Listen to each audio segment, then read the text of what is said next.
everyone, Velveteenduck here. You thought I was done with equipment crafting guides after those first 3 videos, didn't you?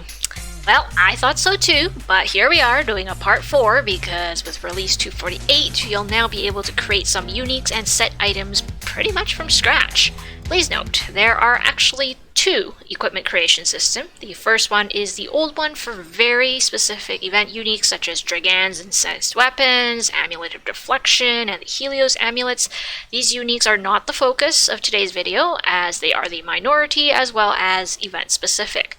The second equipment creation system is what's the focus here. Uniques and sets that drops from bosses, whether it's from scaling bosses such as Gorga uniques, Parallel Worlds, Underworld, Old and New Mortis sets, event uniques, and Cloaks have all been added to this system. Easy rule, if the previous part was too wordy for you, if it doesn't drop from a boss, there probably isn't a recipe for it. To start, you need to obtain the recipe. You unlock these through the achievements under crafting. Each of these achievements follow the same pattern. You have to kill a specific boss to obtain their boss ingredient. While you can unlock the achievement by farming different difficulty modes, please remember that when crafting you need 100 items of the same rarity. You can't mix and match. You can obtain more than 1 piece of boss ingredient per run, so it's definitely possible to reach 100 pieces of boss ingredient in fewer than 100 runs.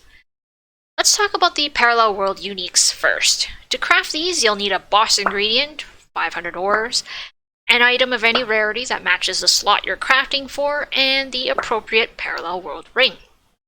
The boss ingredient and the ores must be of the same rarity. The crafting will not go forward if they do not match. The ores placed in the second slot determine the quality of the enchantments. Resulting products level will be determined by whichever item has the higher level in slot 3 or 4, meaning you can make the generic item level 145 or the Parallel World ring level 145 and the product will be level 145. Both items do not need to be level 145. While there is currently no way to determine the quality of the base stats at the moment, I have read on the official Discord channel some information suggesting that with release 249, developers are considering making the item in the first slot, that's the boss ingredient, actually influence the quality of the base values. Therefore, if you are not in a hurry to get a particular unique or set, you can try waiting for release 249. Now let's talk about the non-Parallel World uniques and sets. The crafting is basically identical with one big exception. There is no need for a 4th ingredient. Other than that, there is one extremely important point here. Scaled regional items normally caps out at level 140, and Parallel World is the only way to obtain level 145 items. By using the workbench, you're able to create level 145 versions of these items that normally wouldn't exist if you waited for a drop. So if you were planning to use a Gorga unique or maybe an event unique, maybe craft it instead of waiting for a drop. You can get it 5 levels higher that way. And the last category of equipment creation crafting are the cloaks. The biggest difference from the previous few recipes is that the cloak crafting requires yarn instead of ores. Yarn can be obtained both as a drop and as well as from unraveling cloaks that drop. The rarity of the yarn that you get when you unravel a cloak is determined by the rarity of the cloak. A common cloak, common yarn. Improved cloak, improved yarn. Easy peasy.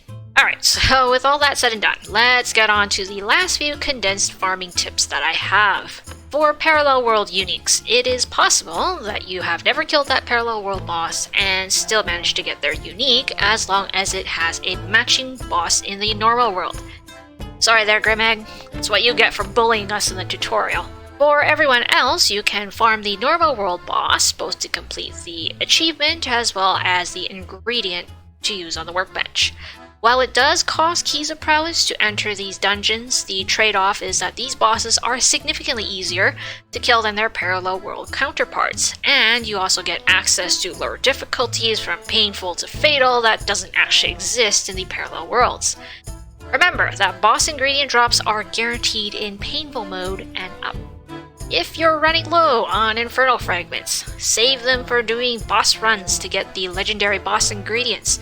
Instead, farm your legendary ores in a place like the Great Desert, where the monsters will continuously respawn, and you can sell using the portable wisdom shop to empty your inventory if it gets full. Remember that there is an in-game item called the Jewel of the Ingredient Hunter.